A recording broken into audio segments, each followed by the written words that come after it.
दोस्तों, आज मैं आपको जो कहानी सुनाने जा रही हूँ, ये कहानी है पेड़ पर जादुई बच्चे की। तो चलिए दोस्तों, देखते हैं आज की ये कहानी। परीलोक में सुनैना नाम की एक परी रहा करती थी। कुछ समय पहले उसकी कबीर नाम के एक परे से शादी हो जाती है। दोनों खुशी खुशी अपना जीवन बिता रहे थे। तभी एक दिन सुनैना परी गर्भवती हो जाती है। आज मेरा बर्गर खाने का बहुत मन है, लेकिन परीलोक में तो बर्गर कहीं नहीं मिलता। मैं एक काम करती हूँ, पृथ्वी लोक पर चली जाती हूँ। वहीं एक बड़ा और टेस्टी सा बर्गर खा कर आऊंगी। उसके बाद परी पृथ्वी लोक पर चली जाती है और बर्गर खाने लगती है।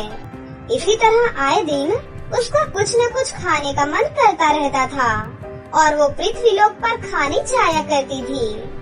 एक दिन वो पृथ्वी लोक पर जा रही थी, तभी उसे रास्ते में स्वादिष्ट सेब का पेड़ नजर आता है। अरे वाह, कितना सुंदर पेड़ है और कितने मीठे मीठे सेब हैं। लेकिन बादलों में सेब का पेड़ कैसे लग सकता है? लगता है ये कोई अनोखा पेड़ है। मुझे एक सेब खा लेना चाहिए। उसके बाद सुनैना परी उस पेड़ के पास जाती है और उस सेब को तोड़ने लगती है। तभी वहाँ पर एक राक्षस आ जाता है। ठहर जा परी, तू मेरे इस पेड़ के पास क्या कर रही है? तेरी हिम्मत कैसे हुई यहाँ आने की? अब मैं तुझे जिंदा नहीं छोड़ूंगा। मुझे माफ कर दीजिए, मुझे नहीं पता था कि ये सेब का पेड़ आपका है।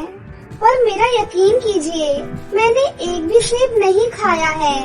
तूने सेब नहीं खाया तो क्या हुआ? देख, तूने मेरे कितने सेबों को नुकसान पहुंचाया है। कितने वर्षों की मेहनत से मेरा ये सेब का पेड़ इतना बड़ा हुआ है और तूने एक सेकंड में इसको तहस नहस कर दिया। अब तुझे इसकी सजा जरूर मिलेगी परी। मुझे माफ कर दीजिए, मैं गर्भवती हूँ। आपसे युद्ध नहीं कर पाऊंगी। मेरे पास अभी इतनी शक्तियाँ नहीं हैं। देखो, अगर आप कुछ करना चाहते हैं तो मेरे साथ कीजिए, लेकिन मेरे बच्चे को नुकसान मत पहुँचाइएगा। ये तो बहुत अच्छी बात है परी कि तू मुझसे युद्ध नहीं कर सकती। वैसे भी परियों से मेरी खास दुश्मनी है। परियों ने मुझे उठाकर अपने परीलोक से बाहर फेंक दिया था। आज तुझे सजा देकर वो बदला पूरा हो जाएगा। उसके बाद राक्षस परी को भी एक सेब बना देता है और पेड़ पर उल्टा लटका देता है। अब तो जिंदगी भर सेब बनकर इस पेड़ पर लटकी रहेगी। तुझे अब यहाँ से कोई आजाद नहीं करा पाएगा। जब तेरा बच्चा हो जाएगा तब मैं उसे भी ले जाऊंगा और उस बच्चे को अपनी राक्षस सेना में शामिल कर लूंगा। उसके बाद तेरा बच्चा मेरा हथियार बनकर सारे परिलोक को खत्म कर देगा। इतना कहकर राक्षस वहाँ से चला जाता है। राक्षस सुल्तानपुर नाम के एक गांव में एक गुफा बनाकर रहता था। वो गांव के लोगों को बहुत परेशान करता था और गांव के मासूम बच्चों को उठाकर ले जाता था। एक दिन वो उसी गांव में जाता है। अरे भागो भागो, जल्दी भागो, राक्षस आया है। अपने बच्चों को छुपा लो, नहीं तो राक्षस उन सबको उठा ले जाएगा। भागो जल्दी। जहाँ छुपना है छुप जाओ मूर्खो। कब तक अपने बच्चों को छुपाओगे मुझसे? मैं उन बच्चों को पाताल लोक तक ढूंढ लूंगा। उसके बाद राक्षस गांव के कुछ बच्चों को पकड़ कर ले आता है। हमारे छोटे छोटे बच्चों को क्यों ले जा रहे हो तुम? आखिर हमारे बच्चों ने तुम्हारा क्या बिगाड़ा है? छोटे हैं, नादान हैं, इन्हें छोड़कर हमें ले जाओ। हमारे बच्चों को छोड़ दो। ए पागल औरत, तेरा क्या मैं अचार डालूंगा? ये बच्चे मासूम हैं, नादान हैं। जैसा मैं इन्हें बनाऊंगा ये वैसे ही बनेंगे। मुझे अपनी राक्षस सेना की एक फौज बनानी है। उसी की बदौलत मैं इस पूरी दुनिया पर राज करूंगा। चलो यहाँ से। हमें बचाओ, हमें बचाओ माँ, हमें बचाओ, पिताजी बचाओ हमें। राक्षस बच्चों को लेकर वहाँ से चला जाता है। ये सब नजारा एक परी देख रही थी। इन गांव वालों के साथ तो बहुत गलत हो रहा है। मुझे इनकी मदद करनी चाहिए। मैं अभी जाकर रानी परी को सब कुछ बताती हूँ। उसके बाद वो परी रानी परी के पास जाती है और रानी परी को सारी बातें बताती है। मैं भी चाहती हूँ कि गांव वालों की तुम मदद करो और उस दुष्ट राक्षस को खत्म कर दो, लेकिन वो बहुत ताकतवर और शक्तिशाली हो चुका है। उसको हरा पाना हमारे बस की बात नहीं है। लेकिन रानी माँ, अगर राक्षस की शक्तियाँ ऐसे ही बढ़ती गयी, तो बहुत जल्द वो हमारे परिलोक पर भी आक्रमण कर देगा। हमें कुछ न कुछ करना होगा। रानी माँ, हमें गांव वालों के साथ अपनी भी रक्षा करनी होगी। बिल्कुल सही बोल रही हो तुम। हमें कुछ न कुछ उपाय जरूर ढूंढना होगा। तुम चिंता मत करो, मैं अपने परिलोक को कुछ नहीं होने दूंगी और गांव वालों की भी रक्षा करूंगी। उसके बाद रानी परी अपने गुरु के पास जाती है। प्रणाम गुरुजी, मुझे आपकी मदद चाहिए। दरअसल एक राक्षस ने पृथ्वी लोक पर आतंक मचा रखा है। कुछ समय पहले हमने उसे परिलोक से बाहर कर दिया था। अब वो बहुत शक्तिशाली हो चुका है गुरुजी। उसका सामना करना हमारे लिए नामुमकिन है। अब आप ही बताइए, हम गांव वालों की कैसे मदद कर सकते हैं और कैसे अपने परिलोक को बचा सकते हैं? मुझे कुछ समय दो, मैं थोड़ा ध्यान करता हूँ, उसके बाद ही कुछ बता पाऊंगा। उसके बाद उनके गुरुजी अपने ध्यान में मगन हो जाते हैं। फिर थोड़ी देर बाद उस राक्षस को कोई भी पराजित नहीं कर सकता। वो राक्षस बहुत शक्तिशाली है। लेकिन गुरुजी, कुछ तो उपाय होगा। आखिर हम उसे कैसे हरा सकते हैं? चलो मेरे साथ चलो, मैं तुम्हें कुछ बताता हूँ। उसके बाद गुरुजी रानी परी को उसे जादुई सेब के पेड़ के पास ले जाते हैं। ये देखो, ये जादुई सेब का पेड़ है।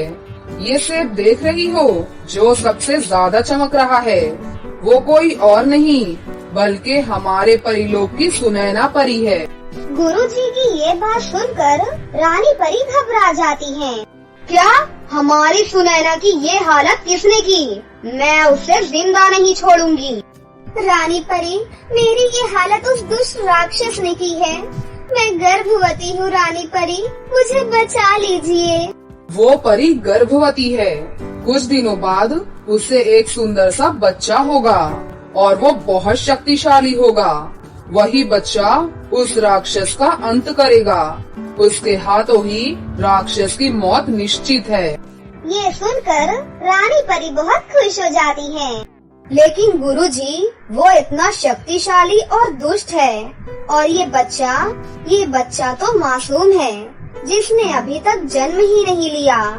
वो उसे कैसे मार सकता है गुरुजी? वो कोई मामूली बच्चा नहीं होगा, वो एक शक्तिशाली बच्चा होगा। बस हमें इस सेब की रक्षा करनी होगी और थोड़ा इंतजार करना होगा।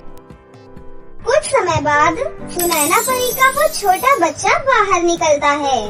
गुरुजी, बच्चे ने तो जन्म ले लिया है। गुरुजी, मैं उसे राजमहल में ले जाती हूँ। नहीं, उस बच्चे को हाथ भी मत लगाना। उसका जन्म उस पेड़ पर हुआ है और वो बच्चा उस पेड़ पर ही बड़ा होगा और उसे वहाँ से लेकर जाना बहुत मुश्किल है। थोड़े समय के बाद वो बच्चा काफी बड़ा हो जाता है। माँ, आपकी ये हालत किसने की माँ? आप मुझे बताइए, मैं उसे जिंदा नहीं छोड़ूंगा। सुनैना परी अपने बेटे को वो सारी बातें बताती है। आप मुझे इजाजत दीजिए माँ, मैं उस दुष्ट राक्षस को मार कर आपको आजाद कर दूंगा। ठीक है बेटा, अपना ख्याल रखना। वो बहुत ही खतरनाक राक्षस है। उसके बाद वो बच्चा सुल्तानपुर गांव में जाता है। वहाँ राक्षस गांव के बच्चों को ही पकड़ रहा था। दुष्ट राक्षस, हमारे बच्चों को छोड़ दे, उन्हें लेकर मत जा। ऊपर वाला तुझे कभी नहीं माफ करेगा राक्षस। बेवकूफ गांव वालों, हट जाओ मेरे रास्ते से, नहीं तो मैं तुम्हें भी मार कर खा जाऊंगा।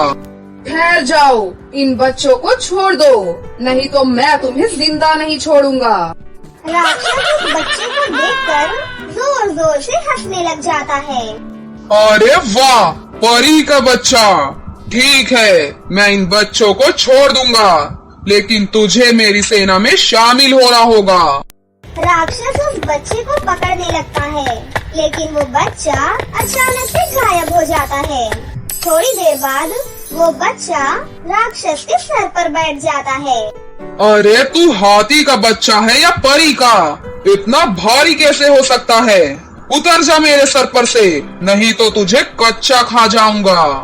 राक्षस अंकल, अब तो मैं तभी उतरूंगा जब तुम्हारा दम निकलेगा। थोड़ी देर बाद राक्षस मर जाता है। सभी गांव वाले बहुत खुश होते हैं। वहीं दूसरी तरफ अब सुनैना परी भी श्वेत से परी के रूप में आ जाती है और अपने बच्चे को गले से लगा लेती है।